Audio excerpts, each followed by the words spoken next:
2022 का आज कंप्लीट हो जा रहा है। लास्ट सेट है ये। इसमें देखो पहला क्वेश्चन, 144 के अभाज्य गुणनखंड में अभाज्य गुणनखंडों की घातों का योग बताना है। मतलब प्राइम फैक्टराइजेशन करना है, फैक्टर करो और उसको दिखाओ। जैसे 144 है, एक का 144 है, इसका गुणनखंड कर दो, प्राइम फैक्टराइजेशन। तो जितनी घात बने उन घातों को जोड़ो, उसका आंसर बताना है। तो देखो 2 7 14, 2 2 4, 2 36, 18, 9 3 3। तो बताओ 2 की कितनी घात बन रही है यहाँ पे? 2 की घात 1 2 3 4 हो रही है ना, और 3 की 2 बन रही है। तो 4 और 2 जोड़ना है, ये दिया गया है।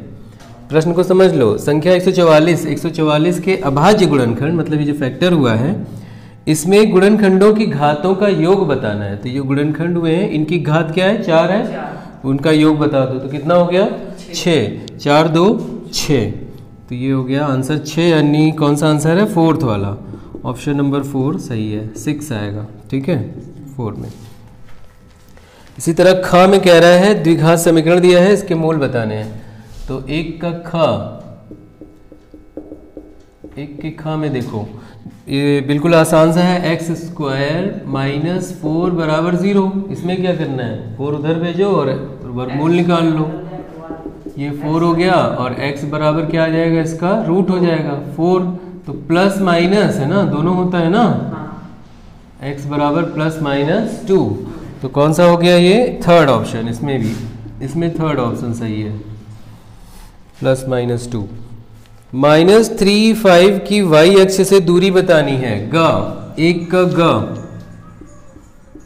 एक के गा में देखो कैसे कह रहा है, ये y अक्ष से दूरी बतानी है। एक बिंदु दिया हुआ है -3 और 5। तो बता सकते हो -3 5 कहाँ पे होगा? -3 और 5 इधर होगा, इधर -3 हो गया, 5 इधर होगा। तो यहाँ कहीं मान लो है ये बिंदु। ये दिखाना नहीं है तुमको, बस ऐसे ही तुमको समझाने के लिए हम पूछ रहे हैं। 3 - 5 ये बिंदु है। तो y अक्ष से इसकी दूरी बतानी है। दूरी मतलब परपेंडिकुलर दूरी है ना, ये नहीं कि यहाँ से बताएं, कि यहाँ से बताएं, कहाँ से बताएं। तो लंबवत दूरी, यहाँ से यहाँ तक की लंबवत दूरी ऐसे बतानी है। तो लंबवत दूरी यहाँ से यहाँ तक की दूरी, और ऐसे कर लें तो यहाँ से यहाँ तक की दूरी बराबर है। बोलो, ये दूरी और ये दूरी बराबर है। तो तुमसे पूछ रहा है इसमें y अक्ष से इस बिंदु की कितनी दूरी। तो बताओ ये जो दूरी है वो इसी के बराबर है ना। तो ये दूरी कौन सी है? -3 ही तो है। तो क्या आंसर हो गया? -3। तो 1 के गा का आंसर हो गया फर्स्ट। 1 के गा का फर्स्ट आंसर सही है। समझ में आई बात? ठीक है, समझ गए ना। ये यहाँ से दूरी मतलब x ही तो बताना है। अगला देखो घ। फिर से देखो, ये सवाल अभी पिछले वाले सेट में था। भुजाएं दी हुई है त्रिभुज की 6√3 AB बराबर 6√3। तो ये सवाल हम लोगों ने पिछले सेट में किया है ना। देखो दिया हुआ है AB बराबर 6√3, त्रिभुज की भुजाएं हैं 6√3 दिया है, और BC बराबर 6 सेंटीमीटर, और AC बराबर 12 सेंटीमीटर। AC बराबर 12 सेंटीमीटर। तो त्रिभुज अगर ऐसे बना लें हम लोग, तो पूछ रहा है ये कि कोण B कितने डिग्री का होगा। कोण B मान लो हम कहीं भी बनाए, AC 6, AC 12 है, तो कर्ण होगी ना ये। अगर कर्ण से हमें देखना है, क्योंकि हमें आइडिया लग जाता है, भुजाएं देखकर कोण पूछा जा रहा है, इसका मतलब पाइथागोरस से ही पता चलेगा वो।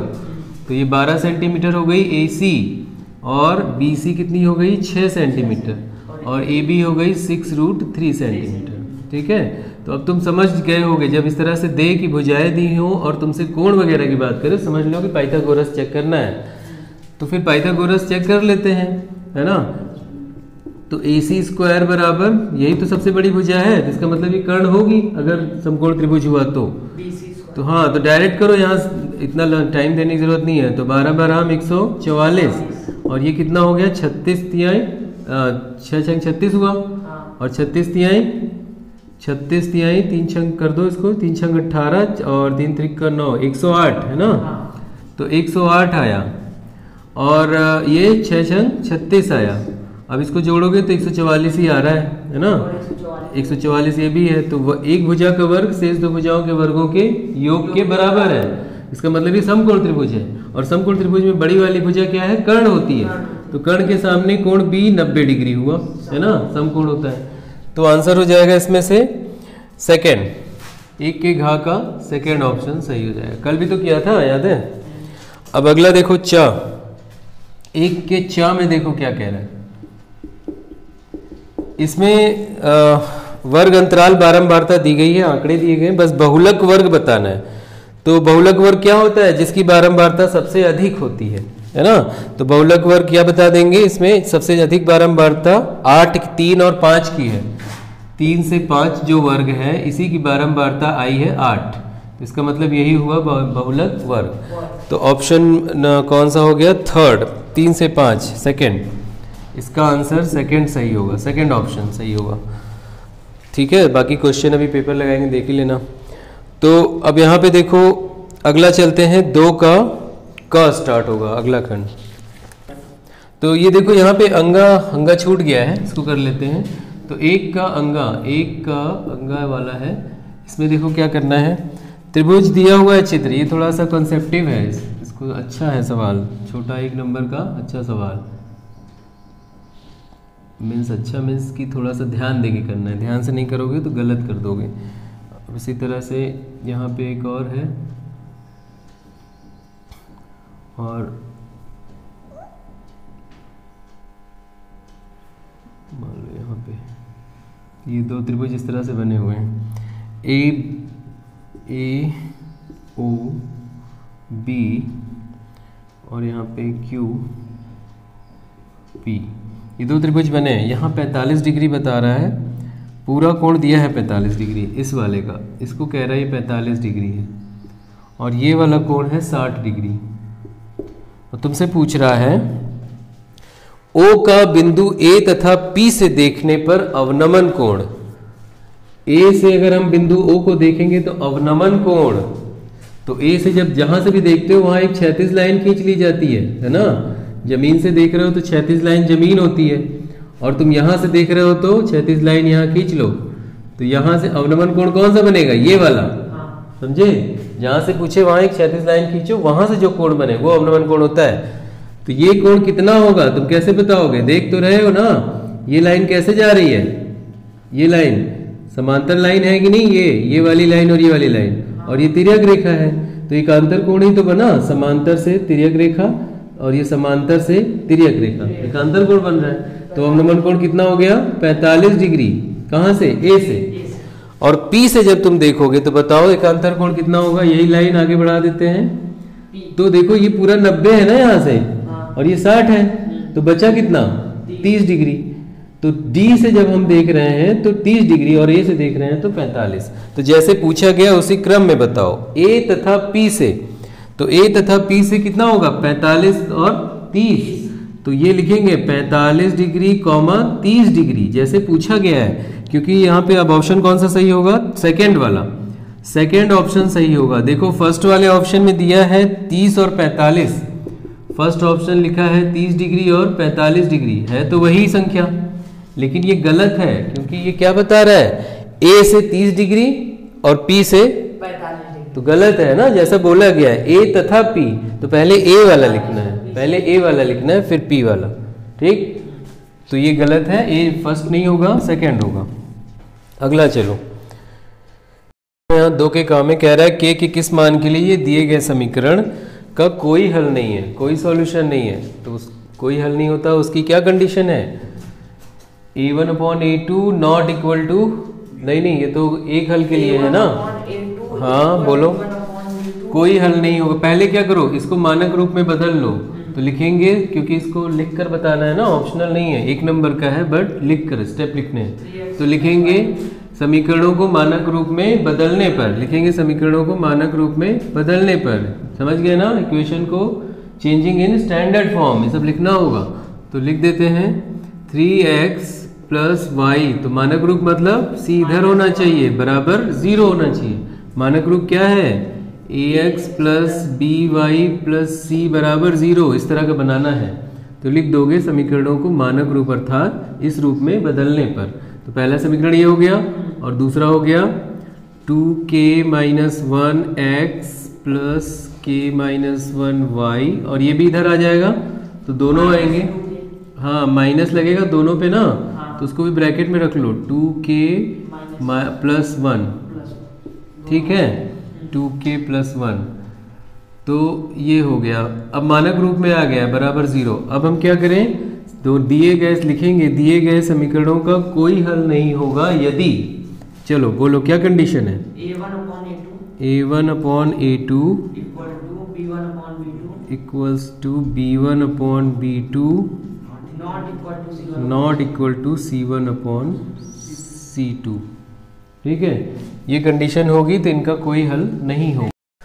तो a1 a2 पहले यहाँ लिख लिया जाए। a1 बराबर पहला समीकरण ये है ना, नंबर डाल दो ताकि कंफ्यूजन ना हो, ये दूसरा समीकरण है। तो a1 बराबर 3 और b1 बराबर 1 है y के बगल में, और c1 बराबर -1 है। अब यहाँ से देखो a2 कितना है, ये x के बगल में जो गुणांक है ना, तो 2k माइनस 1 ये a2 है, और b2 k माइनस y का गुणांक k माइनस 1, और c2 माइनस में 2k plus 1 minus 2k plus 1, ये है c2। तो अब यहाँ रख देते हैं a1 मतलब 3/a2 2k माइनस 1 बराबर b1 1/b2 k माइनस 1, ठीक है, not equal to c1 upon c2 मतलब -1 अपॉन -2k प्लस 1। तो ये माइनस कैंसिल हो गए यहाँ से दोनों, कट गए। अब यहाँ से हल कर लो k के किस मान के लिए इसका कोई हल नहीं होगा, तो k का मान यहाँ से निकल जाएगा, तो इसको इधर गुणा करोगे तो क्या आएगा 3 गुणे k माइनस 1 और 2k माइनस 1 से गुणा होगा तो यही आएगा। k को अब यहाँ गुणा कर लो, k को k की तरफ करो, 3k माइनस 3 और 2k इधर लाए, हाँ माइनस पहले लिख लो एक बार और, चलो अब k इधर ले आओ, 3k में से 2k जाएगा 1k आएगा, तो डायरेक्ट लिख ले रहे हैं, ठीक है, और 3 उधर जाके प्लस हो जाएगा, तो -1 प्लस 3 प्लस 2 आएगा, तो k बराबर 2 आ जाएगा, ठीक है, k बराबर 2, ये आंसर है, k बराबर 2। नेक्स्ट करते हैं। तो यहाँ पे देखो दो समरूप त्रिभुज दिए हुए हैं ABC और DEF, नाम लिख लेते हैं। दिया है ABC समरूप है त्रिभुज DEF के, ये दिया हुआ है, तो यहाँ लिख देना दिया है, ठीक है, जो दिया है वो लिख दिया। और क्या दिया है, कोण A बराबर 57 डिग्री, कोण A बराबर 57 डिग्री, कोण E बराबर 75 डिग्री, कोण E बराबर 75 डिग्री। तुमसे पूछ रहा है कोण C का मान बताइए, कोण C बराबर क्या होगा। तो समरूपता की कंडीशन जो है उसके अकॉर्डिंग हम लोग कर लेंगे, उसके अनुसार अगर समरूप है तो एंगल A बराबर एंगल D होना चाहिए, है ना, और तुम्हें चाहिए एंगल C, और C किसके बराबर होना चाहिए बताओ यहाँ पे, समरूपता के अनुसार C किसके बराबर होना चाहिए F के, और B किसके बराबर होना चाहिए E के, है ना, समझ गए। तो यहाँ से हमें मिल रहा है कि ये जो B है वो कितना है E के बराबर है, यानी B भी 75 डिग्री का है। तो यहाँ लिख देंगे चूंकि ABC त्रिभुज ABC ट्रायंगल ABC क्या है, समरूप है त्रिभुज DEC के, तो इससे क्या पता चलता है, सभी जो इसके करस्पॉन्डिंग पार्ट्स होंगे, करस्पॉन्डिंग मीन्स संगत भाग होंगे, जैसे भुजा AB किसके और बटे D अनुपात बराबर होगा, और कोण आपस में बराबर होंगे, कोण A बराबर कोण D, ये सब लिख सकते हैं, कोण A बराबर कोण D, और कोण B बराबर कोण E, और कोण C बराबर DEF है ना, यहाँ पे DEF, कोण E बराबर कोण C बराबर यहाँ का ना, कोण C बराबर कोण F, ऐसा हो सकता है क्योंकि समरूप है तो संगत कोण आपस में बराबर होते हैं। ठीक है भाई, तो कोण B किसके बराबर है यहाँ पे? E मतलब 75 डिग्री, और कोण A तो तुमको दिया ही है 57 डिग्री, तो 75 डिग्री। अब यहाँ से लिखेंगे, अतः कोण त्रिभुज ABC में, ये लिख लेते हैं 57 डिग्री। त्रिभुज ABC में क्या क्या पता चला? कोण A बराबर 57 डिग्री है ना, और कोण B बराबर 75 डिग्री, कोण B बराबर 75 डिग्री। तो कोण C नहीं बता लोगे? त्रिभुज के दो कोण पता है, तीसरा नहीं बता लोगे? 180 में से घटा लेंगे है ना, तीनों को जोड़ के। तो कोण A बराबर, कोण C बराबर 180 माइनस इन दोनों का प्लस है ना, इन दोनों को जोड़ लेंगे 57 प्लस 75, यही घटा देंगे 180 में से। समझ गए कि नहीं? इन दोनों को जोड़ के 180 में से घटा दो, C नहीं आ जाएगा? तो वही किया हुआ है। अब इसको जोड़ो, कितना आया? 132। यहाँ तक आ रहा है? हाँ। तो 180 माइनस 132 डिग्री घटा लो, कितना आ गया? Angle C 48 degree. हाँ। तो ये आ गया 48 डिग्री। तो एंगल C का मान हो गया 48 डिग्री, ये आंसर हो गया। ठीक है, इस तरह पूछा था। अगला करते हैं इसमें ग। तो इसमें देखते हैं 2 के ग में, देखो ये दिया है सिद्ध करना है बराबर 1। ठीक है, तो LHS बराबर लिखकर करेंगे। यहाँ पे लिखेंगे LHS left hand side, LHS में यही लिखेंगे पूरा, उसके बाद आगे सॉल्व करेंगे। तो हम मान ले रहे हैं हमने ये लिख दिया है और इसी को आगे सॉल्व करने जा रहे हैं। ठीक है, पूरा बराबर 1 मत लिख देना, LHS बराबर सिर्फ इतना लिखना। ठीक, LHS बराबर लेफ्ट हैंड वाला लेकर चलेंगे, सॉल्व करेंगे, 1 आ जाएगा, बस ये प्रूव करना है। तो ये वाला लेके चलो, तो cos 15 है, तो देख रहे हो दोनों क्या है, कोटि पूरक कोण है ना। हाँ। जोड़ने पे 90 आ रहा है, तो इसको चेंज कर लेते हैं। क्या लिख लें? cos 90 माइनस 75 लिख सकते हैं, 15 ही तो आएगा। हाँ। और प्लस cos 75 लिख सकते हैं। ठीक है, अपॉन इसको भी देखो, फिर sin 90 माइनस 75 लिख सकते हैं, और ये ऐसे ही रहने देंगे, एक को चेंज करते हैं, एक को नहीं, प्लस cos 75 डिग्री। ठीक है, अब देखो फॉर्मूला पता है, cos 90 minus theta sine theta. ठीक है, तो यहाँ बन गया, अगले में ये बन गया, this implies sine theta sine 75 degree plus cos 75 degree. यहाँ आ जाओ, sine 90 plus theta cos theta, तो ये बन गया cos 75 degree plus cos sine का cos बन गया। यहाँ साइन था क्या? देखो यहाँ गलत लिख दिए, यहाँ साइन था, यहाँ साइन है। ठीक है, नहीं ऊपर सही है, ऊपर सही है, cos 75 दोनों, यहाँ cos था, यहाँ साइन साइन। ठीक है, तो ये हो गया cos 75 और ये भी है cos 75 बना, ये क्या है? Sine 75 sine 75। अब देखो दोनों बिल्कुल एक जैसे हैं, ये भी वही चीज है और नीचे भी वही है ना, तो सेम है, तो पूरा पूरा क्या होगा? कट जाएगा। तो क्या आएगा आंसर? 1/1 है ना, तो कटता है तो एक बार में कटता है ना पूरा, तो 1 आया, तो बराबर 1 आंसर आया। तो ये जितना जो चाहिए था, LHS बराबर क्या आ गया? RHS बराबर, यहाँ बराबर लिखते चले जाओ, LHS बराबर RHS, यहाँ लिख देंगे LHS बराबर RHS, सिद्ध हो गया है ना, ये वाला उसके बराबर है। तो इस यही बस खत्म। अब आगे देखते हैं घा का। घा का देखो, घा में क्या है? 2 का घा, 35 से 55 का वर्ग चिन्ह ज्ञात कीजिए। लिखा हुआ है 35-55, इसका वर्ग चिन्ह निकालना है तुम्हें। ऐसे लिखा हुआ है 35-55, वर्ग चिन्ह पता है ना क्या है? xi कैसे निकालते हैं? दोनों को जोड़कर 2 से भाग कर देते हैं, वही तो होता है वर्ग चिन्ह, है ना, xi। तो दोनों को जोड़ो, 60 हो गया, 60 30 90, क्योंकि हल करना है ना हमें, तो सूत्र लिखना होगा तुम्हें, वर्ग चिन्ह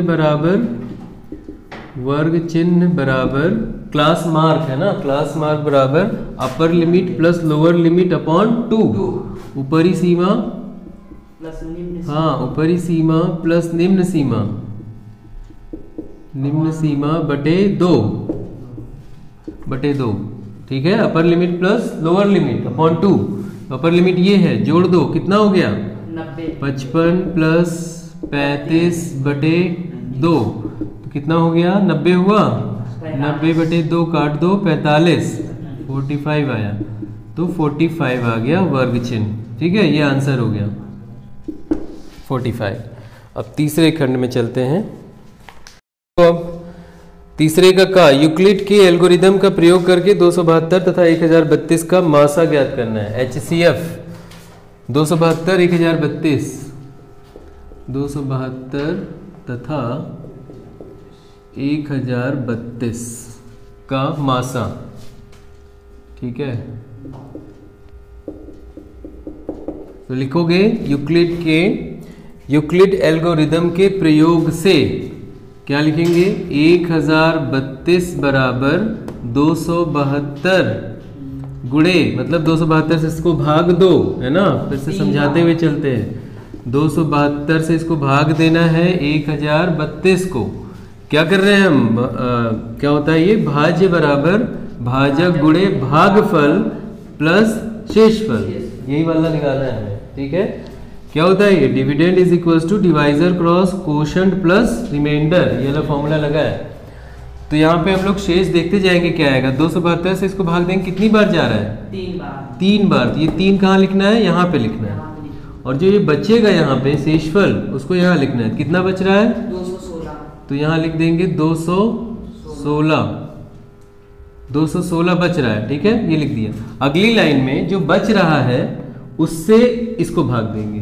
ठीक है, तो कि जो जिसको भाग दोगे वो इधर लिखा जाएगा ना। देखो, इसको भाग दिए थे तो ये इधर लिखा गया था, इसको भाग दिए थे ना तो ये इधर लिखा था, और जिससे भाग दे रहे थे वो इस तरफ लिखा है। तो अब किससे भाग दे रहे हो 216 से, तो 216 कहाँ लिखा रहेगा यहाँ पे, और किसको भाग दे रहे हो इसको, तो ये कहाँ रहेगा यहाँ रहेगा। तो यहाँ लिख दो 272 बराबर 216 यहाँ रहेगा। अब कितनी बार रहेगा यहाँ देख लो, 216 से तुम दे रहे हो 272 को, तो कितनी बार जा रहा है एक बार, तो गुणे 1 लिख दो, फिर प्लस जो बच रहा है वो लिख दो। यहाँ पे कितना 56 बच रहा है, 56 लिख दिया। अब ये 56 कहाँ रहेगा यहाँ रहेगा, और ये कहाँ रहेगा यहाँ। तो 216 बराबर 56, और 56 से कितनी बार ले जा रहे हो यहाँ देख लो अपना। किसको कर रहे हो 200, किसको कर रहे हो 216 को कर रहे हो, तो कितनी बार जा रहा है 3 बार। तो यहाँ 3 लिख दो, प्लस कितना बच रहा है 48 यहाँ लिख दो। अब 48 से 56 को देना है, तो 56 यहाँ रहेगा, 48 यहाँ रहेगा, और कितनी बार जाएगा वो लिखो यहाँ से 48 से भाग देकर, है ना 56 को, तो 1 बार जाएगा। तो 1 यहाँ लिखोगे, बचेगा कितना 8 बचेगा, प्लस 8। अब 8 कहाँ रहेगा यहाँ पे, 48 यहाँ पे, तो 48 यहाँ आ गया, और यहाँ 8 हो गया। कितनी बार जाएगा 6 बार जाएगा, 8 छंग 48, रिमाइंडर 0 बचेगा। तो जैसे ही 0 बचे तो जिससे तुमने भाग दिया है वही इस दोनों संख्याओं का मासा हो जाएगा। अतः लिख देंगे अतः मासा या HCF बराबर, अतः मासा मीन्स HCF बराबर 8, ये आंसर हो जाएगा। ठीक है, 2 नंबर का। तो देखो अब इसमें 2 के खा में करना है, के किस मान के लिए दिए गए समीकरण के मूल बराबर हैं, रूट्स आर इक्वल। तो क्या होता है मूल बराबर कब होते हैं, जब इनका विविक्तिकर बराबर 0 होता है ना, डिस्क्रिमिनेंट b² माइनस 4ac। लेकिन उससे पहले ये मानक रूप में होना चाहिए ना, स्टैंडर्ड फॉर्म में। तो b² ax² मानक रूप क्या है, तो यहाँ लिखेंगे द्विघात समीकरण के मानक रूप में बदलने पर। इसे क्या कर रहे हैं, द्विघात समीकरण के मानक रूप में बदलने पर। तो मानक रूप कहाँ अभी है, अभी तो यहाँ पे c दिख ही नहीं रहा है कहीं, है ना। तो ये गुणा कर लो तब c दिखेगा। तो क्या लिखेंगे 2x² माइनस, इसको गुणा करो तो माइनस kx, और फिर माइनस प्लस k बराबर 0। अब मानक रूप में आ गया, देखो ax² bx प्लस c। ठीक है, मानक रूप में आ गया। अब लिखेंगे मूल बराबर होंगे यदि विविक्तिकर मतलब डिस्क्रिमिनेंट, विविक्तिकर b² माइनस 4ac बराबर 0 होगा। अगर ये 0 होगा तो इसके मूल बराबर होंगे। तो कहा गया है कि मूल बराबर हैं, तो इसीलिए हमने ये कंडीशन लगाई। अब लिखते हैं b कितना है यहाँ पे, यहाँ पे बता देना b और a कितना है। a बराबर 2 है और b कितना है -k है और c कितना है +k है। 1 नहीं, जो संख्या होती है उसे क्या कहते हैं ना, c कहते हैं। तो c बराबर k है। अब यहाँ रखो b स्क्वायर मीन्स -k का स्क्वायर और -4a, a मीन्स 2 और c मीन्स k बराबर 0। गुणा करो, ये क्या हो गया k स्क्वायर -4 2 ज़ा 8, 8k बराबर 0। अब कैसे निकलेगा, k कॉमन ले लेते हैं तो k -8 हो गया है ना, k कॉमन लिया बराबर 0। अब या तो ये 0 है या तो ये 0 है, तो क्या मान हो सकते हैं, या तो k बराबर 0 है या तो k बराबर -8 बराबर 0 करें तो k बराबर 8 है। दो मान हो सकते हैं k के, या तो k बराबर 0 है या तो 8 है। तो लिख देंगे अतः k बराबर 0,8, यह आंसर हो जाएगा। ठीक है, ठीक। तो देखो अब तीसरे के ग में कह रहा है ये 3 बिंदु हैं जो कि त्रिभुज के शीर्ष हैं, ऐसा कहा जा रहा है। ठीक है, तो एक रफ डायग्राम बना लेते हैं त्रिभुज का। तो चलो ये बना दिया हमने, मान लो। तो लिख दोगे, क्या लिखोगे, दिया है ये बिंदु त्रिभुज ABC के शीर्ष हैं, ऐसा लिख देंगे। दिया है ये बिंदु त्रिभुज ABC के शीर्ष हैं। तो फिर कह रहा है तो A से जाने वाली माध्यिका की लंबाई ज्ञात कीजिए। तो मान लिया यहाँ पे A है, ठीक है, तो A का क्या हो गया 5, -1 हो गया और यहाँ B मान लेते हैं तो इसका कोऑर्डिनेट है -3, -2। इसको C मान लो तो इसका कोऑर्डिनेट है -1, -8, ये दिया हुआ है। ठीक है, अब तुम्हें क्या करना है, देखो कोऑर्डिनेट का यूज़ करो और आसानी से आ जाएगा -1, -8। देख लेना सब कहीं सब सही है ना, हाँ -1। चलो अब तुम्हें कह रहा है कि शीर्ष A से जाने वाली माध्यिका, तो शीर्ष A ये है, माध्यिका क्या होती है, उसके सामने वाली भुजा के मध्य बिंदु को मिलाने वाला रेखाखंड। तो A से सामने वाली भुजा के मध्य बिंदु को मिला दिया, ये मध्य बिंदु है। ठीक है, तो इसको मान लो कि कोई बिंदु है ये D, मान लो ये D है। ठीक, अब कोऑर्डिनेट तो पता नहीं यहाँ का, पूछ रहा है इसकी लंबाई बताओ। लंबाई मतलब क्या, यहाँ से यहाँ तक की दूरी ना। तो अगर ये बिंदु पता होता तो A से बिंदु D तक की दूरी का सूत्र लगाते और ये लंबाई मिल जाती, लेकिन ये बिंदु पता नहीं है तो वो कैसे मिलेगा, क्योंकि ये मध्य बिंदु है इन दोनों का। तो मध्य बिंदु का निर्देशांक वाला सूत्र लगा देंगे। यहाँ मान लेंगे यहाँ क्या है x, y है। ठीक, मध्य बिंदु x y होता है ना, अरे वही वाला देख नहीं रहे हो, एक रेखाखंड है, बीच में बिंदु है, तो इसको x1 y1 x2 y2 और ये क्या होता है x y, और यहाँ m1 m2 होता है। तो जब m1 m2 हट जाता है, मध्य बिंदु का सूत्र बन जाता है जब m1 m2 दोनों बराबर होते हैं। तो मध्य बिंदु ही तो बोला गया है ना ये, तो यहाँ और यहाँ बराबर है, तो ये लिखेंगे। ठीक है, ये बना दिया। तो लिखेंगे चूंकि D BC का मध्य बिंदु है, क्या लिखेंगे, चूंकि D BC का मध्य बिंदु है, अतः मध्य बिंदु का निर्देशांक x बराबर x1 x2, यहाँ लिख लो, ये x1 है, y1 है, x2 y2। अब यहाँ लिख दोगे तो यहाँ भी x1 y2 में प्रॉब्लम आएगी, तो लिखो मत, जाने दो, क्योंकि यहाँ भी x1 y1 लिखना पड़ेगा ना। तो पहले लिख लेना, ये बिंदु के निर्देशांक है। तो मध्य बिंदु का निर्देशांक क्या होता है, x1 + x2 / 2, और y बराबर क्या होता है, y1 + y2 / 2। तो रखते जाओ सबको। अब यहाँ पे x1 x2 कौन है, ये दोनों हैं, है ना, तो यहाँ रख देंगे सीधे। -3 -1, -3 यहाँ प्लस लगा है और -1 रखोगे माइनस ही बनेगा, तो यहाँ लिख देते हैं डायरेक्ट -1/2। तो कितना आ गया, -4/2, काट दो, कितना आ गया -2, तो बराबर -2। तो x बराबर आया -2। यहाँ y निकालो, y बराबर y1 y2 -2 + 8 है ना, y1 + y2/2, क्या आ गया +6/2, 3 बराबर 3। तो y बराबर 3 आ गया। तो यहाँ के निर्देशांक मिल गए। अब यहाँ आगे लिख देंगे यहाँ से, ठीक है, x, y, यहाँ लिख देना मध्य बिंदु के निर्देशांक x, y बराबर -2, ये मिल गया, ठीक है। अब लिखेंगे AD की लंबाई, यही पूछा है, माध्यिका की लंबाई। अब लिखेंगे माध्यिका AD की लंबाई, माध्यिका AD की लंबाई बराबर बिंदु A से बिंदु D की दूरी, बिंदु A तथा D के बीच दूरी। तो दूरी का सूत्र लगाएंगे, वो क्या होता है? दूरी का सूत्र √ x1 - x2 का होल स्क्वायर या x2 - x1 का whole square plus y2 - y1 का होल स्क्वायर। तो यहाँ लिख देंगे √ x2 - x1 का whole square plus y2 - y1 का होल स्क्वायर।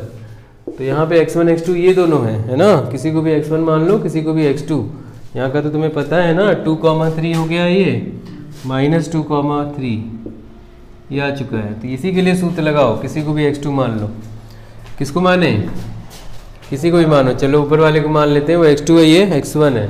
तो x2 - x1 मतलब 5 - 2 रूट में 5 - 2 माइनस तो फॉर्मूले में है, तो +2 हो गया ना whole square plus y2 - y1 -1 में से -3, तो -1 - 3 का होल स्क्वायर। अब इसको हल करो, कितना हुआ? 7 हुआ, 7 का स्क्वायर, और यहाँ पे -4 का स्क्वायर 16 है ना, -4 का स्क्वायर।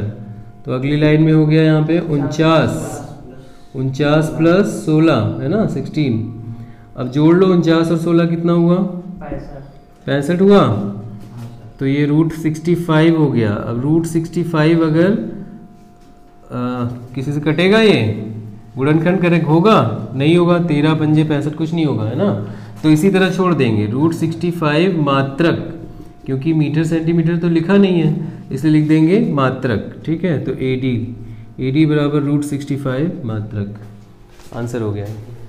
तो देखो यहाँ पे मान ज्ञात करो, तो यहाँ तो सीधे वैल्यूज रखनी है ना, रख दो 5 और यहाँ गुणा है 60 1/2 होता है, तो 1/2 का square plus 4 sec square 30, sec 30 मतलब cos 30 का अपोजिट। क्या होगा cos 30? √3/2 होता है, तो ये क्या होगा 2/√3, 2/√3 है और स्क्वायर है, तो स्क्वायर लगा दो, ठीक है। माइनस tan 45 तो 1 होता है, तो 1 का स्क्वायर हो गया यहाँ, ठीक है, प्लस cos स्क्वायर 90 क्या होता है? 0 होता है, तो यहाँ पर 0 हो गया, स्क्वायर लगाओगे तो भी 0। अब यहाँ करो 5 × 1/4 प्लस यहाँ पे 4 × ये कितना हो गया 4, और ये क्या हो गया 3, तो 16 बट और यहाँ पे -1। तो आगे बढ़ो, ये 5 × 5/4, ये 16/3 और ये -1। अब लासा ले लो, बटे में 1 लिख के लासा ले लो, ठीक है। सबका कितना लासा हुआ? 12। तो यहाँ हो गया 12, 4 तिहाई 12, 3 पच्चे 15, 3 चौक 12, 16 चौक 64, 16 चौक 20 कौन बोला?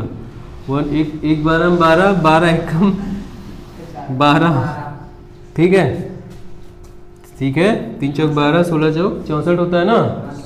अब चलो हल कर लो, 64 में से 12 गया, कितना आया? घटाओ जल्दी भाई, 52 आया। 52 प्लस 15 67, तो 67/12 ये आंसर हो जाएगा, ठीक है। इसको मिश्र भिन्न में बदल सकते हैं। देखो 4 का काम में क्या करना है? सिद्ध करो √2 एक परिमेय संख्या है। तो ऐसे सवाल हम लोगों ने अभी तक कितने पेपर कर लिए? 7 पेपर किए हैं, और 7 में सब में रचना आई हुई है। 7 में से कम 4 में तो आई है, 4 या 3 में। तो उन पेपर्स को पिछले पेपर में जाके देख सकते हो, ठीक है, जिसको ये समझना है। बार बार वही सवाल नहीं करने की ज़रूरत है। तो अब चलते हैं 4 खा पे। देखो रचना है, रचनाएं भी बताई हैं, लेकिन एक बार फिर से बता देते हैं यहाँ, क्योंकि ज़्यादा समय नहीं लेगा। तो देखो, एक वृत्त खींचना है 10 सेंटीमीटर का और एक 6 सेंटीमीटर का।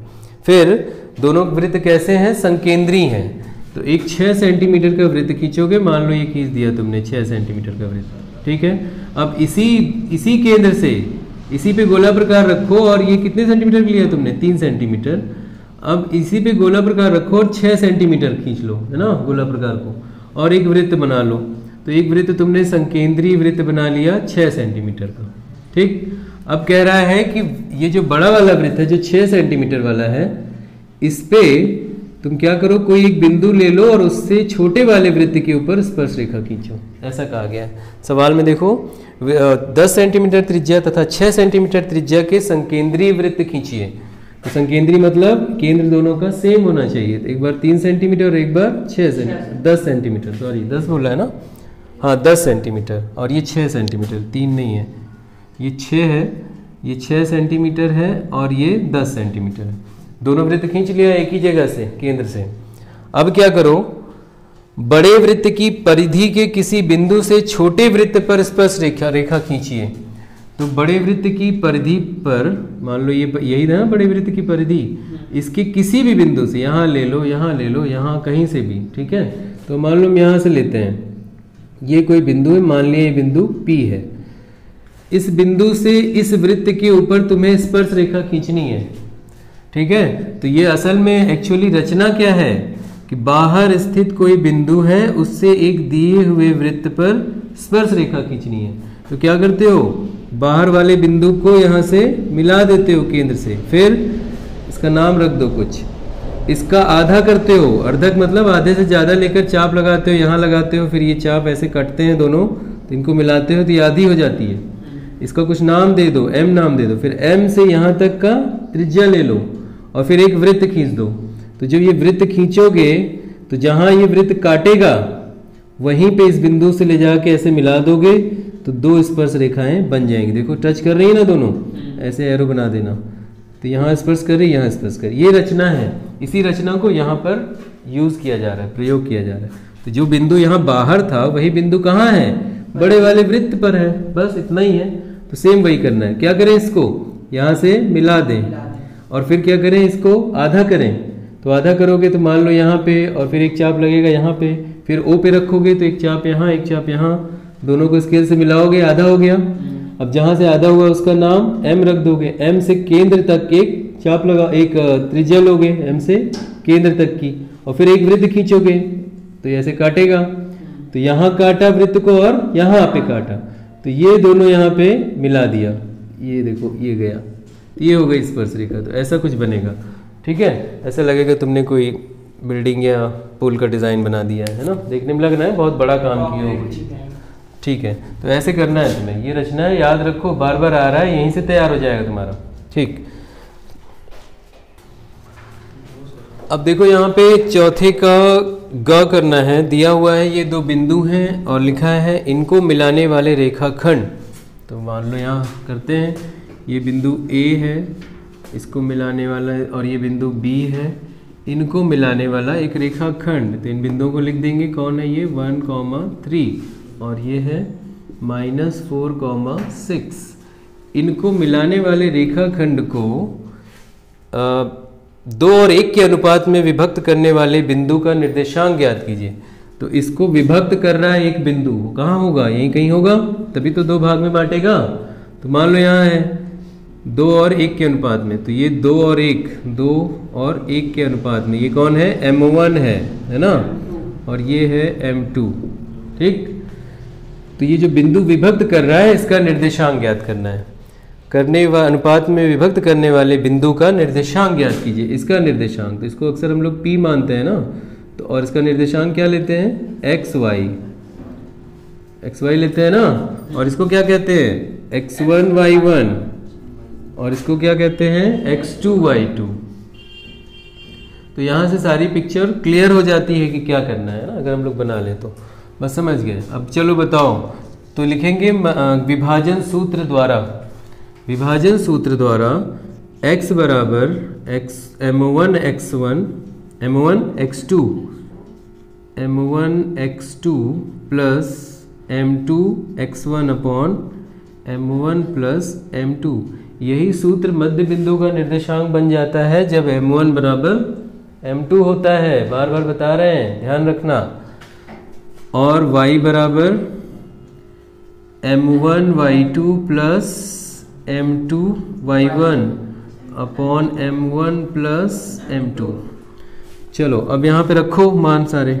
x चाहिए तुमको, m1 कितना है 2 है, तो 2 गुणे x2 कितना है -4 है, प्लस m2 1 है, x1 कितना है 1 है, गुणे 1 पूरे का बटे m1 प्लस m2। हाँ 2 प्लस 1। अब हल कर लो, -8 प्लस 1 -7/3। तो x बराबर -7/3, ये x आ गया। यहाँ से y निकाल लो, तो y बराबर आ रहा है m1 कितना 2, y2 6, m2 1 इंटू y1 3 बटे m1 प्लस m2 2 प्लस 1। 6 दूनी 12, 3 एकम 3, 12 3 15 बटे 3, तो 15 बटे 3 तो 5 आएगा ना, 3 ये आ गया, तो y बराबर आ गया 5। तो फिर अब यहाँ लिख देंगे, अतः बिंदु P के निर्देशांक x y बराबर क्या आया -7/3 5 -7/3, 5, ये आंसर हो जाएगा। ठीक, देखो अब यहाँ क्या है, घ में, चौथे के घ में ये चित्र दिया हुआ है। छायांकित भाग का क्षेत्रफल ज्ञात करना है। दिया है जिसका केंद्र O है, ये क्या है त्रिज्यखंड है ना। तो 2 त्रिज्यखंड है, एक यहाँ से आता है कि छोटा है और एक ये बड़ा त्रिज्यखंड है। दोनों की त्रिज्याएं दी हुई हैं। त्रिज्यखंड समझ रहे हो ना भाई, ये त्रिज्यखंड, ठीक है। तो यहाँ पे 2 त्रिज्यखंड हैं, एक बड़ा है और एक छोटा है। तो त्रिज्याएं होती है ना, ये त्रिज्याएं होती हैं। तो ये त्रिज्या है छोटे वाले की और ये यहाँ से आता है बड़े वाले की। तुम्हें ये छायांकित भाग का क्षेत्रफल निकालना है। तो बड़े त्रिज्यखंड का क्षेत्रफल माइनस छोटे त्रिज्यखंड का क्षेत्रफल आ जाएगा ये।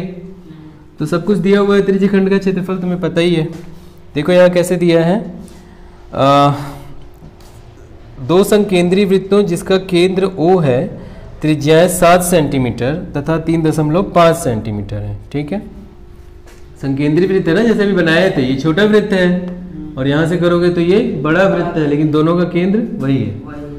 तो चलो अब तुम्हें दिख ही रहा है त्रिज्यखंड है, यहाँ लगाओ। तो जो दिया है वो लिख लिखेंगे। दिया है छोटे वृत्त की त्रिज्या OB बराबर, छोटे वृत्त की त्रिज्या स्मॉल r से लेंगे, स्मॉल r OB बराबर 3.5 सेंटीमीटर, ऐसे लिख लेंगे। और केंद्रीय कोण यहाँ लिख देंगे, केंद्रीय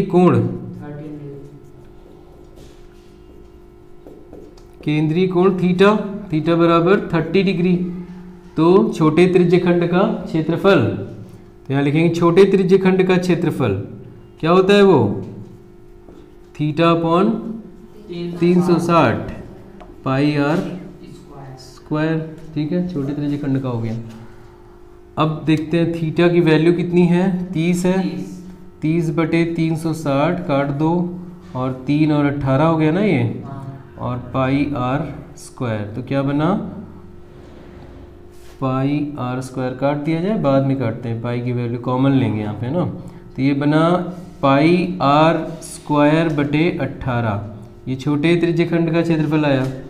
इसी तरह बड़े त्रिज्यखंड के लिखेंगे बड़े त्रिज्यखंड की त्रिज्या OQ बराबर, इसको कैपिटल से दिखा दो, बड़े त्रिज्यखंड।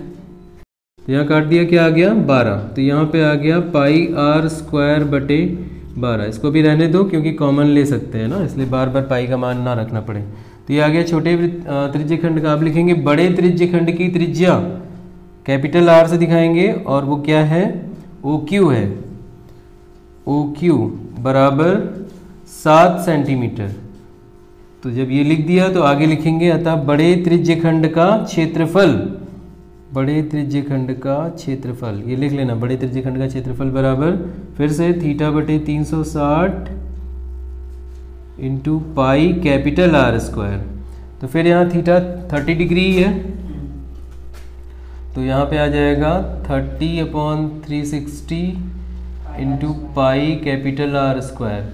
यहाँ भी काट दो, फिर से ये 12 आया, तो पाई कैपिटल आर स्क्वायर अपॉन 12 आया।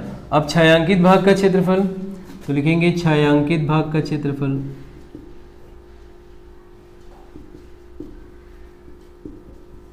ये क्या हो जाएगा, बड़ा त्रिज्यखंड माइनस छोटे त्रिज्यखंड। तो ये लिख लोगे बड़े त्रिज्यखंड का क्षेत्रफल माइनस छोटे त्रिज्यखंड का क्षेत्रफल। ये लिखने के बाद तब अगली लाइन में उसका मान रखोगे। तो बड़ा कौन है, pi R square upon 12 minus pi R square upon 12। ठीक है, तो यहाँ हो गया पाई आर स्क्वायर अपॉन 12। अब देखो हर समान है तो लासा लेने की जरूरत नहीं है ना। तो क्या आ गया, पाई कॉमन भी हो गया, तो R square minus small R square पूरे का बटे 12। अब सारे मान रख दो और हल कर लो। ठीक है, तो चलो हल कर लो एक बार। पाई का मान 22/7, तो 22/7 और ब्रैकेट में आर कैपिटल आर है 7, 49 हो गया, माइनस 3.5 का स्क्वायर। चलो 35 का स्क्वायर कितना आया था, कितना है 35 का स्क्वायर बताओ उसको, और पूरे का बटे 12 कितना आया 1225। 35 का स्क्वायर हो गया 1225, पॉइंट में है इसलिए 0.2 अंक पे लग जाएगा, 3.5 है। ठीक है, अब घटा लो, 49 में से 12.25 घटाओ, और ये 22/7 है तो 7 नीचे ही आ जाएगा ना, 36 माइनस। तो 22 गुणे कितना आया ये 36 माइनस क्या होता है 36.75 और पूरे का बटे 7 गुणे 12। ठीक है, अब देखो कोई कट रहा हो तो काटो, 3 से कट रहा है, 7 5 12, 12 6 18, 3 21, 3 से कट रहा है तो 3 चौक 12, 7 से भी कट रहा है क्या, ये 7 पंजे 35, 1 7 दूनी 14, 3 है ना, कट रहा है तो 7 से काट दो पहले इसको, तो ये 12 हो गया, 7 पंजे 35, 1 7 दूनी 14, 3 7 पंजे 35, 2 अंक पे दशमलव। फिर यहाँ पे ये किससे कट रहा है, 2 से, 2 6 12 और 2 11। अब ये 3 से कट रहा है, 5 5 10 2 12, तो यहाँ से काट दो, 3 दूना 6 और 3 एकम 3 2, 3 सत्ते 21, 2 1, 3 पचे 15, 3 पचे 15, 2 अंक पे दशमलव। बस अब कुछ नहीं कट रहा है, 11 को 2 से करेंगे तो 5.5 आएगा, तो दशमलव को गुणा करो, 5.5 गुणे 1.75 गुणा करके बताओ कितना आंसर आया, 9.625। तो ये आ गया 9.625 सेंटीमीटर स्क्वायर। लिख देंगे अतः छायांकित भाग का क्षेत्रफल बराबर सेंटीमीटर स्क्वायर। ठीक, तो चलो यहाँ देखो, ये आंकड़े दिए हुए हैं, ये जो वर्ग अंतराल दिया था ये सतत नहीं था, तो वर्ग अंतराल को पहला काम होगा सतत बनाना। यहाँ हमेशा ध्यान दे देना, सतत नहीं तो सतत बनाना पड़ेगा, डायरेक्ट करने लगोगे गलत होगा। ज्यादातर सतत ही मिल रहा था अभी तक, यही आया है पहला, ये जो सतत नहीं है, तो सतत बना लिया। कैसे करेंगे, इसमें एक एक जोड़ डालेंगे, सब बन जाएगा सतत। उसके बाद जो पहले करते थे वो करते चले जाओ, ये बारंबारता दी हुई है। वर्ग चिन्ह निकालना है, क्योंकि आंकड़ों का मान बड़ा था इसलिए हम कहाँ से निकालेंगे, FI/UI से निकालेंगे, है ना, यही तो समझाया गया है। अगर आंकड़े का मान छोटा आ रहा होता, वर्ग चिन्ह में वैल्यू छोटी आ रही होती, तो हम लोग सिग्मा FI/XI से निकाल लेते, पर ये बड़ा आएगा इसीलिए बताया गया है कि आप UI या DI से निकालिए, तो हम लोग UI से निकाल रहे हैं। तो UI बराबर क्या होगा, देखो XI का फॉर्मूला लिखा है, कैसे निकाला गया, ऊपरी सीमा प्लस निम्न सीमा बटे 2 कर दोगे तो क्या आएगा, XI आता चला जाएगा। अब तुम्हें UI चाहिए तो उसके पहले क्या चाहिए, A चाहिए। A क्या होता है, कल्पित माध्य, वो कैसे निकलेगा, इन आंकड़ों में जो बीच में पढ़ रहा हो, इसमें बीच में कौन सा पढ़ रहा है, 2 पढ़ रहे हैं ये दोनों, तो कोई एक ले सकते हो, ये भी ले सकते हो, ये भी ले सकते हो, तो ये हमने ले लिया। ठीक है, अब ये A हो गया। अब UI निकालनी है तो XI माइनस A बटे H क्या होता है, ये जो अंतर आ रहा है इसमें 5 5 का, वही H है, तो भाग दो और ये मिलता चला जाएगा। चलो बताओ, xi माइनस ए मतलब 42 माइनस 52 कितना आएगा? -10। उसको इस अंतराल से भाग दोगे, h मतलब 5 से, कितना है h? 5 है, इसी से भाग दोगे क्या आया? -2। वही काम यहाँ करो, कितना आएगा? हाँ -1 आएगा। यहाँ पे घटाओगे दोनों को, इसी में से इसी को घटाना है, xi माइनस ए, तो यहाँ xi भी है और यही a भी है, तो 0 आ गया।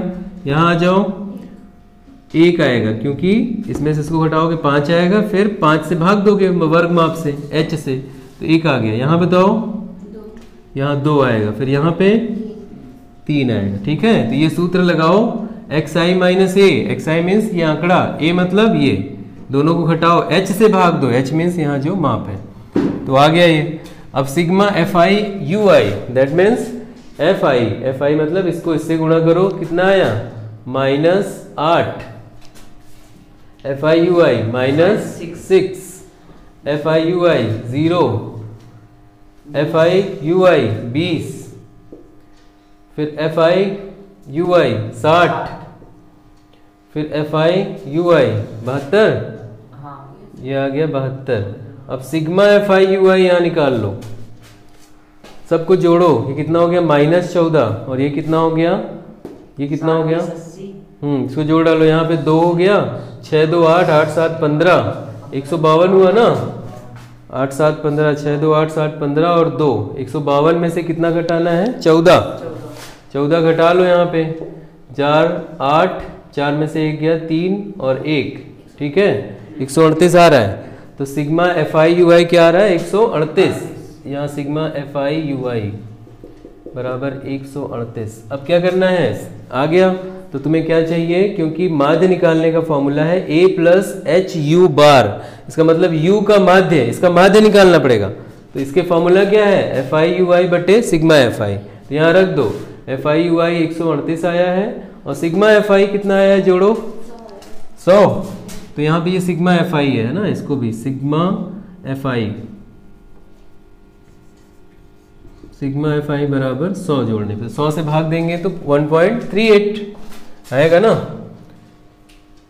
सिग्मा 100 से भाग देंगे तो 1.38 आएगा, तो ये आ जाएगा। यहाँ पे h कितना है? 5 है, ठीक है, कर लो, कितना आ गया? 1.38। अब ये u बार आ गया, यहाँ फॉर्मूले में रख दो, a भी पता है h भी पता है, सारे मान यहाँ रखो, माध्य निकल गया। a कितना है? कल्पित माध्य कितना निकाले थे? 52, हाँ 52 है कल्पित माध्य, वो निकाला है ना, और यहाँ लिख दो 52 प्लस h कितना है? 5 है, उसके साथ गुणा किसको करना है? u बार को, 1.38 को, तो ये हो गया 1.38। अब इन दोनों गुणा करो, 138 को 5 से गुणा करो, 5 8 40, 4 5 3 15, 4 19, 1 5 1 5 और 1 6, 6.90 ये आया, और ये 52 है, दोनों को जोड़ लो, 52 प्लस 6.90, बताओ कितना आया? 58, 58.90, हाँ डायरेक्ट जोड़ दो यहाँ पे 58.90, तो ये आंसर हो गया माध्य इस आंकड़े का। ठीक, तो 7 के खामे देखो समीकरण दिए हुए हैं, इनको हल करना है। तो पहले हम क्या करेंगे, इसको सरलतम रूप में बदलेंगे मानक रूप में। तो मानक रूप में बदलने के लिए हमें मानना पड़ेगा, उससे पहले एक काम और करना है, ये दोनों का बटे है ना, तो अलग अलग बटे में लिख लेंगे, ठीक है।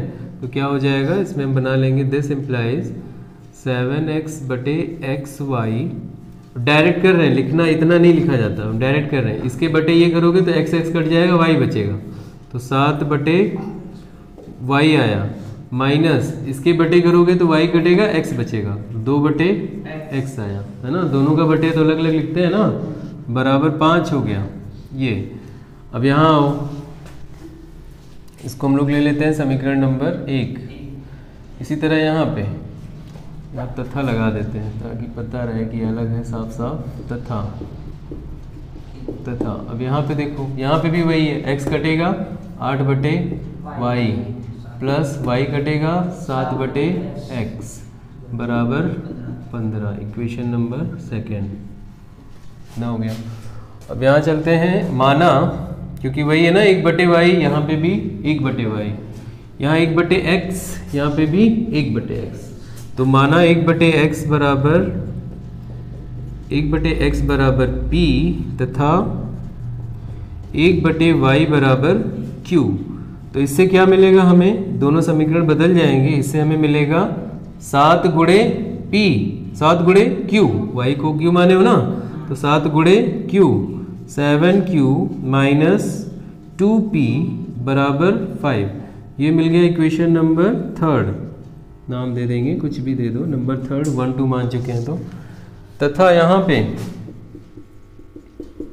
फिर से 8q प्लस 7p बराबर 15, ये इक्वेशन नंबर 4।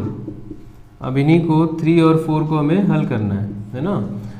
तो कैसे हल होगा, 7q है वहाँ, 8q है, 7p है वहाँ, 2p है। तो क्या करें, 2p को गायब करते हैं, p को।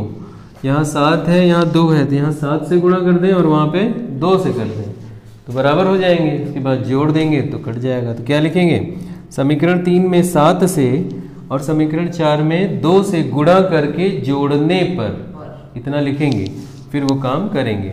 चलो गुणा करके जोड़ो सीधे। तो इसमें कितने से किए हो, 2 से ना, तो कितना हो गया ये 16q प्लस 14p बराबर 30। और इसमें कितने से किए हो, 7 से, 49q माइनस 14p बराबर 7 से किए हो तो 35, पूरे में करना है। अब जोड़ रहे हो तो ये 14p प्लस p कट गया माइनस, अब ये दोनों जुड़ गया, कितना आ गया 9 6 15, 4 1 5 और 1 6, 65q बराबर, यहाँ जोड़ो 5 65, बड़े आराम से आ गया q बराबर 65/65, 65 जाकर भाग करेगा 1 आएगा, तो q बराबर 1, ये मिल गया, q मिल गया। अब अरे आंसर कहाँ, एक्स वाई निकाल, हाँ अभी तो इसमें पुट करेंगे। तो पहले q निकल गया, p निकाल लें। कहाँ रख दें, समीकरण नंबर 1 में रख दें, तो -2p बनेगा, फिर माइनस हटाना, यहाँ रख दिया जाए क्या, 4 में रख दो।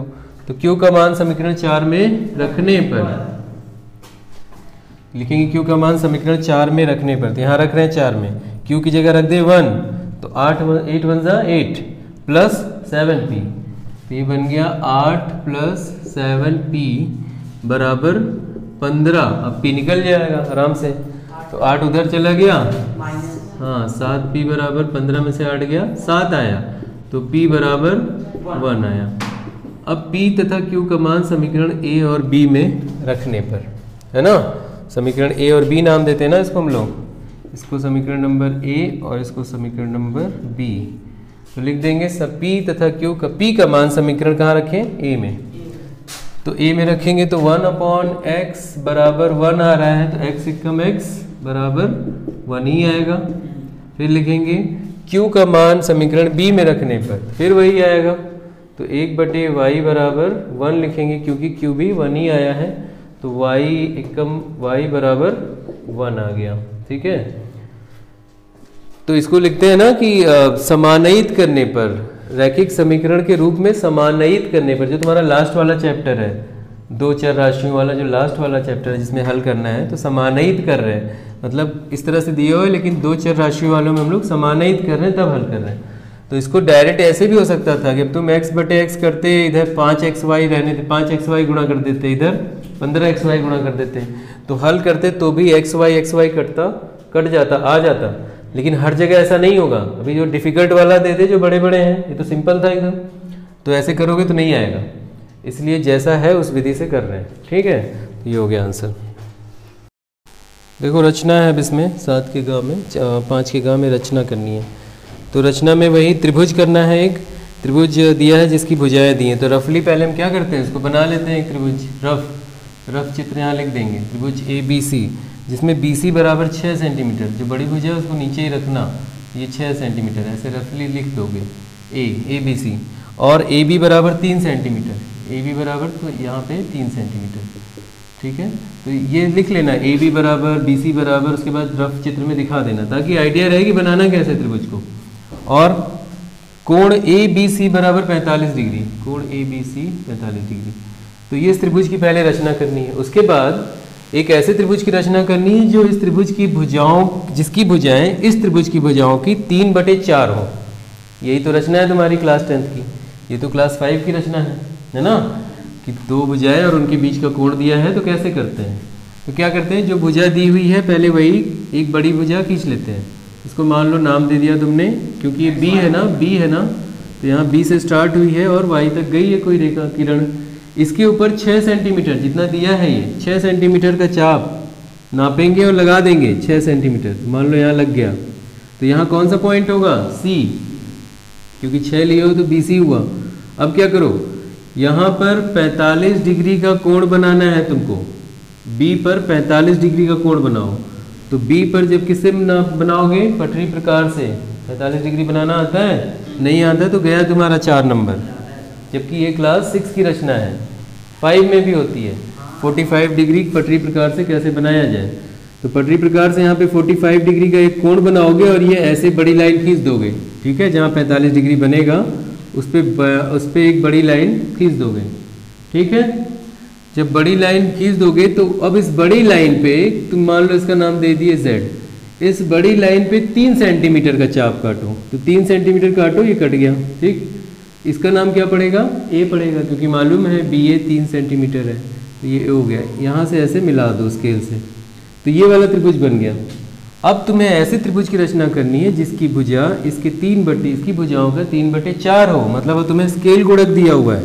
दोनों नाम बोल सकता है, भुजाओं का अनुपात या फिर स्केल गुणक। तो स्केल गुणक दिया हुआ है 3/4, 3/4, ठीक है, इस तरह दिया हुआ है। तो अब क्या करें, अब रचना शुरू होती है। यहाँ से बी वाई से न्यून कोण बनाती हुई एक रेखा, इसका नाम दे दिया x, और इसको कितने टुकड़ों में काटें, जो बड़ा संख्या है उतने टुकड़ों में इसको बांट दें बराबर बराबर। तो 4 टुकड़े करने हैं, ऐसे अपनी मर्जी से एक चाप ले लेंगे और काटते चले जाएंगे। 2, 3 और 1, 4 बराबर टुकड़े हो गए। इसको क्या कहेंगे, B1, B2, B3 और B4, ठीक है। अब इसमें जो छोटा संख्या है वहाँ पहले क्या करेंगे, B4 को मिला लेंगे, यहाँ C से B4 को मिला दिया स्केल से। अब जो इसमें छोटी संख्या है वहाँ पर इसके समांतर रेखा खींचेंगे, किसके, B4C के। इसके समांतर यहाँ एक रेखा खींचनी, कहाँ पर, इसमें से जो छोटी संख्या है, ठीक है। तो समांतर रेखा कैसे खींचते हैं, इसके बराबर एक कोण बनाते हैं। ये चाप ले लिया, यही चाप यहाँ लगाएंगे, कहाँ, 3 पर चाप लगाएंगे तो इसको काटेगा, यहाँ पे इस रेखा को यहाँ काटेगा, ठीक है। यहाँ कुछ नाम दे देना। फिर अब आओ, अब यहाँ पे आके ये जो दूरी है यहाँ से यहाँ तक की, ये इसको तुम यहाँ रख के गोला प्रकार से बराबर नाप लो। अब यही चाप तुम्हें यहाँ रखकर यहाँ लगा देना है। जहाँ काटेगा वहीं से B3 को मिलाते हुए एक रेखा आगे तक ले जाओगे, जहाँ पे ये मिलेगी वहाँ पे ये वाला पॉइंट का नाम C', ठीक है, हो गया।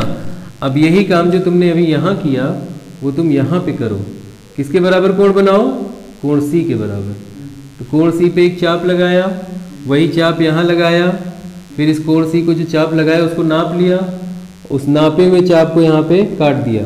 अब इस कटान बिंदु को मिलाया, यहाँ गई, तो इसके समांतर, अभी देखो यहाँ समांतर नहीं जा रही क्योंकि हम रफ बना रहे हैं ना, तो ये कटान बिंदु ऐसा होगा कि समांतर जाएगी, है ना, ये चाप दोनों, तो ये जा रही है समांतर। यहाँ जहाँ काटेगी इसका नाम दे देना A', जैसे यहाँ काटी थी उसका नाम दिए थे, यहाँ काट रही है तो A का नाम दे देंगे। तो अभीष्ट त्रिभुज कौन सा मिला, A', B, C' प्राप्त हुआ, जो त्रिभुज कहा गया था। ये रचना तुम्हें करनी है और रचना के चरण पहली वीडियो में बताया गया है, ठीक। जो 5वें का घ, 7 सेंटीमीटर भुजा के एक ठोस लकड़ी के घन को छीलकर गोला बनाया गया है। तो क्या, ठीक है, लकड़ी को छीलकर गोला बनाया गया है, ठोस घन था पहले। तो एक आइडिया देने के लिए वो दिखा दे रहे हैं यहाँ पे, ये ठोस घन है, मान लो, हाँ एक क्यूब है, इसको छील कर बना दिया गया है, इसी से इसको छील कर बनाया गया, इसका मतलब कुछ कमी की गई है। और क्या बनाया गया है, गोला, ठीक है। तो जो छीलने से मतलब जो निकल गया है वो तो इस गोले में आया नहीं है ना, जो छील के निकल गया, मान लो ये टुकड़े छील उल के गिरे हुए हैं, थोड़ा सा ऐसे रफली आइडिया, हाँ, तो छिला हुआ है वो तो यहाँ है नहीं, इसको अगर मिला दोगे तो लकड़ी बनेगी ना। तो मिला दिया, मान लो फेविकोल से चिपका के बन गई लकड़ी, इतनी लकड़ी बन गई है सब, है ना, चिपक गया सब। इसका आयतन बताना है कि इसका आयतन कितना है जो छिला हुआ है।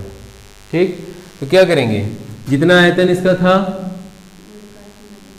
उस आयतन में से अगर हम ये वाला आयतन घटा दें, क्योंकि ये किससे बना है, जो छिलने के बाद जो बची हुई लकड़ी है उससे बना है ना।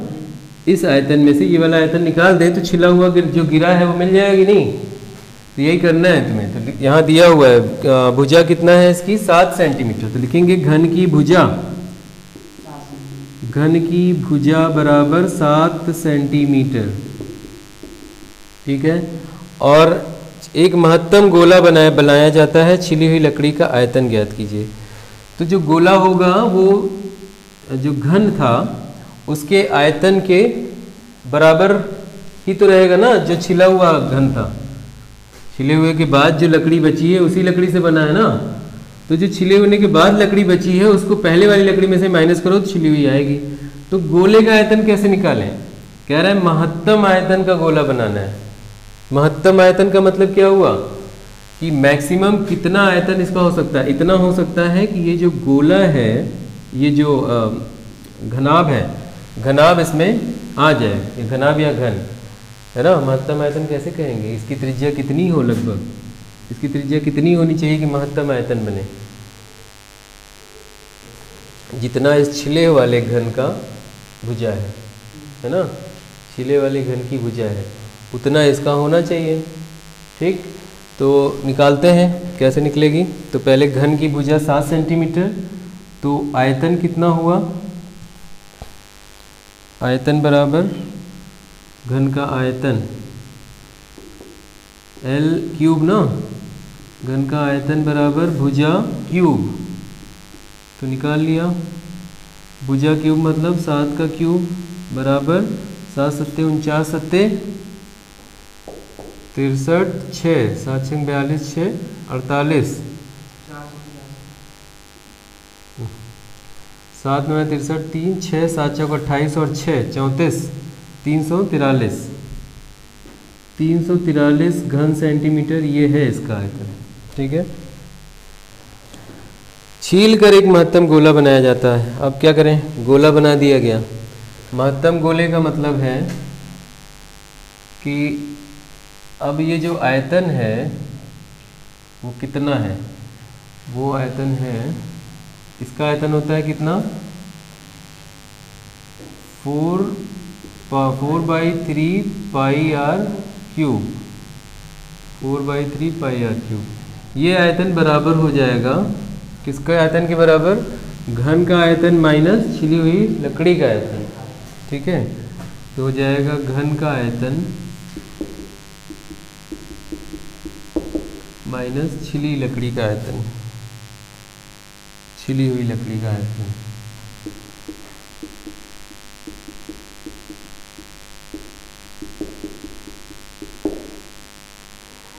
तो आयतन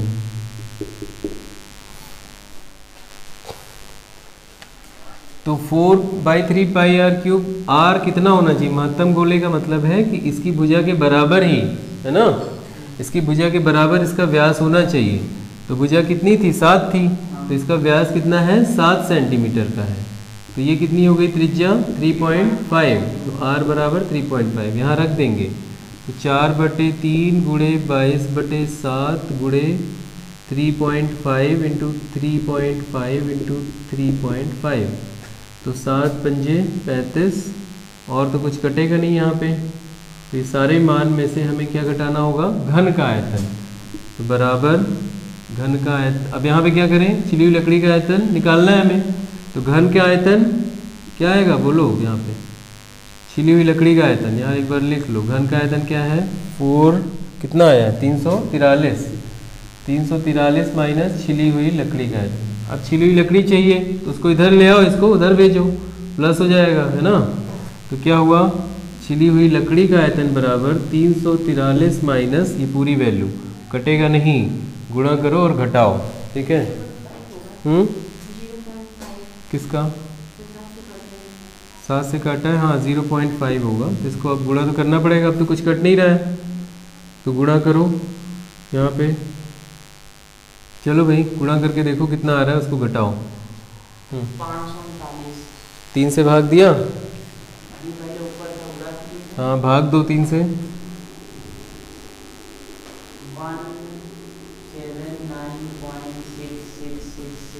179 189.66। ठीक है, तो 6 ले लेते हैं, ठीक है। इसको 6 है तो 6 कह सकते हैं, ये 6 अब इसको घटा लो 343 में से, तो ये आ गया छिली लकड़ी का आयतन। देखो आया, हाँ आयतन बराबर 163.33 घन सेंटीमीटर। तो ये समीकरण दिया हुआ है, इसको क्या करना है, इसे द्विघात के रूप में बनाइए, फिर मूलों की प्रकृति बताइए, फिर सूत्र का प्रयोग करके मूल का हल बताइए, मूल क्या है वो बताइए। तो द्विघात में कैसे बनेगा, इन सब का लासा तो लेना ही पड़ेगा ना। x - 4 x - 3 कैसे लासा करोगे, दोनों का गुणनफल, ठीक है, यही बताया गया है ना। चलो गुणनफल करो, तो क्या बना ये 2x, अब यहाँ पे लासा ले लें डायरेक्ट, तो लासा हो गया x - 4 और ये हो गया x - 3। तो x - 4 से भाग होगा, ये बचेगा, इससे गुणा होगा, तो 2x से गुणा होगा x - 3 प्लस, अब इससे भाग करोगे ये कटेगा, ये इससे गुणा होगा, तो 2x - 5 से गुणा होगा x - 4 बराबर 25/3। ठीक है, अब ये दोनों गुणा होंगे उधर 25 से हो जाएंगे, और इन दोनों को हल करो तो 3 से गुणा कर दो, तो यहाँ करो कितना आया ये 2x स्क्वायर -6x प्लस, अब यहाँ गुणा करो 2x स्क्वायर -8x फिर -5x फिर प्लस 20 हुआ इतना। अब हल कर लो पहले, तब 3 को इधर ले आना। हाँ 25/3 लिख दो यहाँ पे। अब हल कर लो कितना, जहाँ सरल 4 2 6 और बटे में यहाँ गुणा कर लो, ये कितना हुआ काट x स्क्वायर, यहाँ गुणा हुआ x स्क्वायर -3x फिर -4x फिर प्लस 12, ठीक है इतना। अब ये पूरा जाके 25 से गुणा हो जाएगा, तो ये क्या हो गया, अगली लाइन में सरल करेंगे दोनों को, 4 2 6x स्क्वायर, और ये देखो सारे माइनस जुड़ जाएंगे, 8 5 13 13 6 19, तो -19x प्लस 20 पूरे का बटे, इसमें दोनों जुड़े गए, x स्क्वायर -7x प्लस 12 बराबर 25/3।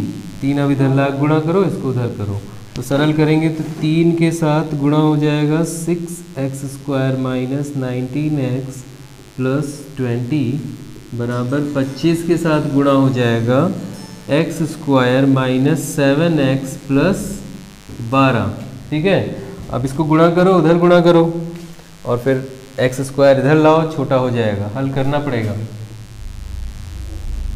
तो क्या हो गया, 3 छंग यहाँ है भी जगह, तो यहाँ कर लेते हैं, 3 छंग 18x स्क्वायर, और यहाँ पे 19 तिहाई 57x और 20 तिहाई 60, यहाँ गुणा करो 25x स्क्वायर और 25 सत्ते 175x और 25 और 12 को करेंगे तो 250 और 300, तो 25 दाम 250 और 50 300 प्लस 300, ठीक है।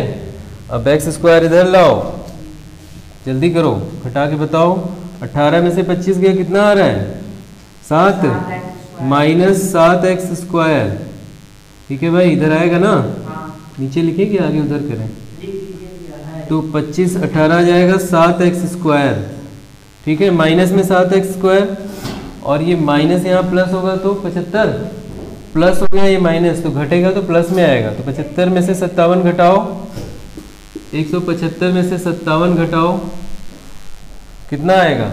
15 में से 7 8 और 6 में से 5 1 और 1 यहाँ बचा 118, तो प्लस हो गया 118x हो गया। अब 300 यहाँ लाओ, 300 में से 60 जाएगा तो क्या आएगा? माइनस में 240 आएगा बराबर 0। अब देखो ये अगर कट रहे हैं तो छोटा कर लो, कटेगा क्या? 7 एकम 7 नहीं कटेगा, 4 और 7 या 21 नहीं कटेगा, है ना? तो तुम्हें करना पड़ेगा। तो ये आ गया, ये द्विघात बन गया है, इसको पॉजिटिव बनाना है। माइनस से गुणा करो तो क्या बनेगा? प्लस 7x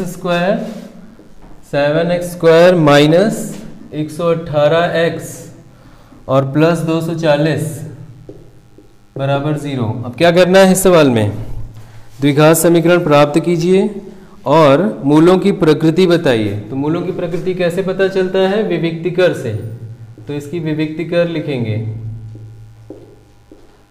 वो क्या है? b स्क्वायर माइनस 4ac बराबर कितना आ रहा है? चलो b स्क्वायर मतलब 7 का 118 का स्क्वायर, तो माइनस 118 का स्क्वायर कर दो minus 4a, a means 7, c means 240। हल करो, 118 का स्क्वायर कितना आ रहा है? 35344। कितना आ रहा है? 35 का स्क्वायर। नहीं सर, 118 का बताओ, जल्दी से बताओ। और ये हो गया 7 चौक 28 और 2 24 को गुणा करो, कितना आया? 13,924। यहाँ कितना आया? 13,924। अब इसको करो, 28 और 240 को गुणा करो, 6,720। घटा लो इसमें से, 4 में से 0 गया 4, 2 में से 2 गया 0, 9 में से 7 गया 2 और फिर 3 में से 13 में से 6 गया, 13 में से 6 गया 7 आया, 7,204 इतना आ रहा है। तो कैसा आया? ये 0 से बड़ा आ रहा है ना, जो कि 0 से बड़ा है, ग्रेटर देन 0। अतः मूल क्या है? वास्तविक तथा असमान है, वास्तविक तथा असमान। ये मूलों की प्रकृति हो गई। बराबर अगर आता, बराबर 0 आता तो मूल कैसे होते बताओ? मूल कैसे होते? वास्तविक होते और बराबर होते, समान होते। और 0 से बड़ा आ रहा है तो वास्तविक तो है ही लेकिन समान नहीं है। काल्पनिक कब होंगे? जब 0 से छोटी संख्या आएगी, मतलब ऋणात्मक, माइनस में आएगी तब। ठीक है, ये हो गया। अब इसको हल करना है सूत्र से, तो लिखेंगे द्विघात सूत्र। द्विघात सूत्र क्या है? द्विघात सूत्र, हाँ बोलो, याद है तुम लोगों को? याद है? x बराबर minus B plus minus root B square minus 4ac बटे 2a। अब ये तो पहले ही निकाल चुके हो, 7,204 आया है। हाँ, यहाँ डायरेक्ट रख देंगे, विविधकर तो मारो, माइनस भी यहाँ रखेंगे, मतलब प्लस 118 ना, माइनस पीछे है, इसमें भी माइनस है, तो प्लस 118 और प्लस माइनस रूट में 7,204 पूरे का बटे 2 गुणे a मतलब 7, तो 14 हो गया। अब इसको हल करो, 118 में प्लस 2000, अब 7,204 का रूट निकालना पड़ेगा ना, तो 7,204 का रूट निकालो। चलो बताओ कितना आ रहा है रूट निकाल के, और फिर 14 से भाग दे दो, बटे में भी लिख सकते हैं। तो भी क्या बनेगा? एक बार प्लस के साथ ले देंगे, एक बार माइनस के साथ। ये क्या बन गया? 118 प्लस रूट में 7204 अपॉन 14, प्लस वाला लिया, और माइनस वाला लेंगे तो 118 माइनस रूट में 7204 पूरे का बटे 14। ठीक है, बस इतना ही करके छोड़ दो अगर नहीं कट उठ रहा है तो। दोनों मूल आ गए, ये आंसर हो गया। यहाँ अल्फ़ा और बीटा लिख सकते हो, दोनों मूल आ गए, ये आंसर है। चलो नेक्स्ट करते हैं। तो 6 के गाँव में एक धात्विक गोले का आंतरिक और बाहरी व्यास क्रमशः 4 और 8 है। इसे पिघलाकर एक शंकु बनाया जाता है जिसके आधार का व्यास 8 सेंटीमीटर है। इसकी ऊंचाई ज्ञात करो। तो वही है, पिघलाकर क्या बनाया गया, शंकु। लेकिन अब तुम डायरेक्ट नहीं पिघला सकते गोले का। देखो पहले जो सवाल अभी तक किए हो, एक गोला है, इसको ठोस गोला है, इसको पिघलाकर अगर शंकु बना दिया तब तो इसका आयतन बराबर इसका आयतन है ना, ये कहते हैं हम लोग। लेकिन अभी यहाँ पे डायरेक्ट नहीं पिघलाया गया है, गोला ठोस नहीं है, खोखला गोला है, क्योंकि कहा गया है ना आंतरिक व्यास और बाह्य व्यास इसमें बोला जा रहा है। आंतरिक व्यास और बाह्य व्यास मतलब ये खोखला गोला है, अंदर वाला व्यास दिया है और ये बाहर का व्यास दिया है। दैट मीन्स ये पार्ट है ना, इतना है, अंदर खोखला है। समझ पा रहे हो कैसा कैसा होगा? अंदर खोखला होगा। हाँ मोटा है, मतलब समझ लो इतना मोटा गोले बॉल है एक लोहे की या रबड़ की, जो अंदर से थोड़ी सी खोखली है, पर उसको जब काटोगे तो कम कम इतनी मोटी दिखेगी अंदर। जैसे बॉल मान लो। हाँ जैसे बॉल मान लो, रबड़ वाली जो कैनवस की बॉल होती है, अगर वो फट जाए तो वो मोटा मोटा दिखता है ना उसका, है ना, जो इस तरह से खुला वाला हिस्सा है, तो उसका रबड़ कम से कम इतना मोटा होता है ना, इस तरह खुला हुआ जो रबड़ मोटा होता है। तो अंदर से अंदर तक की त्रिज्या, केंद्र से आंतरिक त्रिज्या है, और फिर बाहर तक लोगे तो बाह्य त्रिज्या है। तो जिससे वो बना है वो तो वो जो घिरा हुआ पदार्थ है उससे बना है ना, अंदर से थोड़ी बना है, अंदर तो हवा है। तो उस घिरे हुए पदार्थ का आयतन चाहिए, घिरे हुआ जो पदार्थ है उस आयतन से ये बेलन बना है। तो जो घिरा हुआ पदार्थ है उसका आयतन कैसे मिलेगा? ये जो घिरा हुआ है, जो रबड़ है, ये जो मोटाई दिख रही रबड़ की, ये आयतन कैसे मिलेगा? पूरे बाहर वाले गोले का आयतन माइनस ये अंदर वाला जो गोला बन रहा है वो आयतन, माइनस कर दोगे तो जिससे बना है ये रबड़ वो आयतन आ जाएगा। उस आयतन से बेलन बना है, तो वो वाला आयतन पहले निकालें, उस आयतन को बेलन के बराबर करेंगे। ठीक है, तो यही करना है तुम्हें। तो क्या दे रहा है? धात्विक गोले का आंतरिक, तो लिख देंगे आंतरिक त्रिज्या बराबर जितनी है 4 सेंटीमीटर, उसको स्मॉल आर से ले लेते हैं। स्मॉल आर बराबर 4 सेंटीमीटर। हाँ आंतरिक व्यास है, तो आंतरिक व्यास d बराबर 4 सेंटीमीटर, तो त्रिज्या क्या हो गई? 2 सेंटीमीटर। आंतरिक त्रिज्या मिल गई। ठीक है, लिख देना आंतरिक व्यास बराबर इतना, तो त्रिज्या बराबर इतनी। तो आयतन कितना हो गया? आयतन आंतरिक जो गोला बना है, जो अंदर गोला बन रहा है, एक बाहर से बन रहा है ना, मोटा है तो जो 2 परत में है ना, नीचे वाली अंदर वाली परत से बन रहा है, तो आंतरिक आयतन। आंतरिक आयतन आयतन बराबर 4/3 पाई स्मॉल आर क्यूब, ये आंतरिक आयतन हो गया। इसी तरह आप लिखेंगे बाह्य त्रिज्या, तो बाह्य व्यास तो कैपिटल डी मान लेते हैं। बाह्य व्यास कितना है? बाह्य व्यास है कितना दिया हुआ है? 8 सेंटीमीटर। बाह्य व्यास बराबर 8 सेंटीमीटर, तो त्रिज्या कितनी हो गई? 4 सेंटीमीटर। बाह्य त्रिज्या कैपिटल आर से दिखा रहे हैं 4 सेंटीमीटर। तो अब तुम्हें क्या करना है? इसका बाह्य आयतन निकालो, जो बाह्य भाग का परत का आयतन है। समझ पाए हो कि नहीं जो बोले हैं? तो फिर आयतन हो गया यहाँ का 4/3 pi R cube. R cube means capital R cube.